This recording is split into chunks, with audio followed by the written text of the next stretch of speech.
Tu sais Alex que la Joconde a failli brûler avec le château de Chambord pendant la Seconde Guerre mondiale? Mais non. Je te le jure. Alex et vous avez une question légitime, qu'est-ce que la Joconde faisait à Chambord? Alors, pour comprendre, on remonte en août 1939. Face au risque de bombardement, les chefs-d'œuvre des musées parisiens sont mis dans des caisses et envoyés en lieu sûr. Et parmi tous ces lieux, il y a donc le château de Chambord.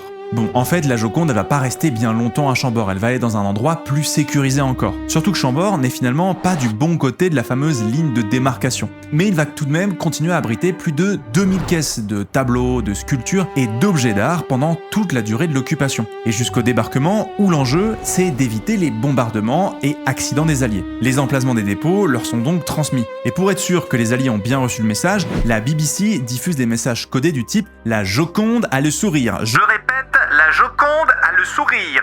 Mais malgré toutes ces précautions, on n'est pas passé loin du drame.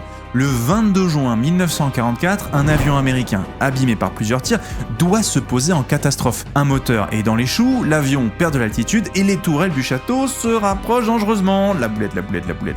À moins d'une centaine de mètres seulement, le pilote William Callan parvient à faire bifurquer son avion pour les éviter de justesse. Il s'écrase juste à côté du château et en sort indemne. En 2004, ce bon vieux William, il a témoigné et il a des souvenirs assez précis, puisqu'il a dit « J'ai vraiment cru qu'on allait percuter le château ».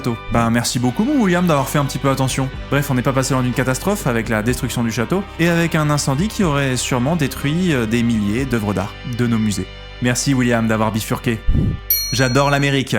Si tu veux en apprendre plus sur le sujet, la vidéo complète est disponible sur ma chaîne YouTube.